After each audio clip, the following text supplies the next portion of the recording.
Isang napakalaking balita ang lumutang kamakailan tungkol sa patuloy na kaso ng Ripple laban sa SEC o Securities and Exchange Commission ng US. Ayon po sa dating White House Communications Director na si Ginoong Anthony Scaramucci, tila umatras na ang SEC sa laban nito kontra kay Ripple. Ngunit totoo nga ba ito? Ano po ang ibig sabihin nito para sa mga crypto investor? Lalo na po para sa atin bilang mga Pinoy crypto enthusiast. At ayan po ang siyang ating aalamin sa video na ito, pero bago po tayo magpatuloy ay nais ko lamang po munang bigyang linaw ang aking disclaimer kung saan ang nilalaman po ng video na ito ay hindi po ito isang financial advice. For education and information purposes lamang po ang layunin nito. At ayan, simulan po natin sa kung ano po ang sinasabi ni Ginoong Anthony Scaramucci.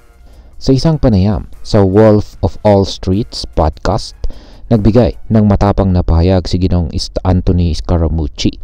Sa pag-uusap po nila ng host na si Ginoong Scott Melker, na pag-usapan nila ang mga pro-crypto na plano ni Pangulong Donald Trump, pati na rin ang regulasyon ng cryptocurrency industry.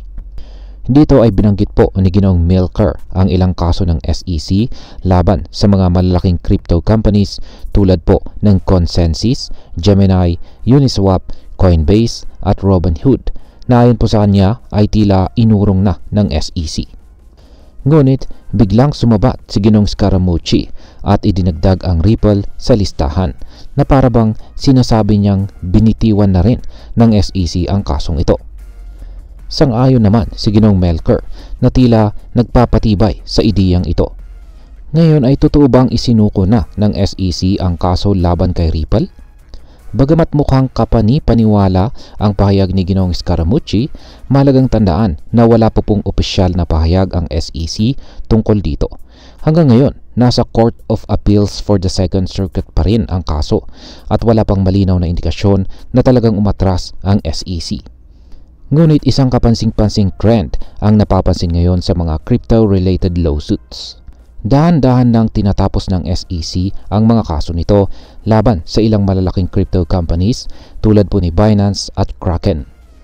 Kaya naman, hindi malabong isipin na maaaring magkaroon ng parehong direksyon ang kaso ni Ripple. Ngayon ay ano po ang nagpapabagal sa desisyon sa kaso ng Ripple? Ayon sa mga legal experts, may isang malaking bagay na pumipigil sa mabilisang pagsasara o pagtatapos ng kaso. Noong July 2023, nagkaroon po ng ruling ang korte na nagsasabing ang mga programmatic sales ng Ripple at iba pang distribution ni XRP ay hindi po maituturing na securities. Gayunpaman, itinuring ng korte na lumabag ang Ripple sa batas dahil sa unang pagbebenta nito sa mga institutional investors.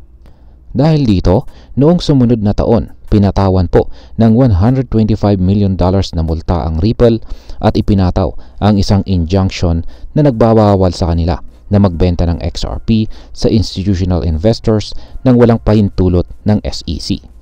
Sa isa pong post sa X, dating Twitter, ay ipinunto ni Attorney Jeremy Hogan, isang legal expert mula sa Hogan & Hogan Law Firm, na ang injunction na ito ang dahilan kung bakit hindi basta-basta matigil ang kaso.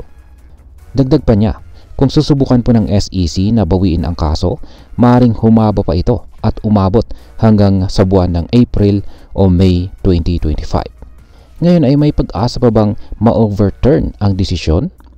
Ayon po kay Ginoong Hogan, mahirap baguhin ang naging desisyon ng korte, maliban na lang kung magkasundo ang Ripple at SEC sa isang carefully worded motion o maingat na ginawang kasunduan upang formal na ipabawi ang kaso. Ibig sabihin, kailangan magkaroon ng mutual agreement ang parehong panig upang tuluyan na pong matapos ang legal na laban na ito. Ngayon ay ano po ang maaring maging epekto nito para sa atin bilang mga Pinoy crypto traders at investors ni XRP? Kung sakaling ang binitiwan ng SEC ang kaso laban kay Ripple, malaking epekto ito sa crypto industry. Una, maaaring maging mas malinaw at positibo ang regulasyon sa cryptocurrency sa US na maaaring magdala ng mas mataas na tiwala mula sa mga investors. Kapag nangyari ito, posibleng tumaas po ang halaga ni XRP na isang magandang balita para sa mga may holdings or hawak ng token na ito.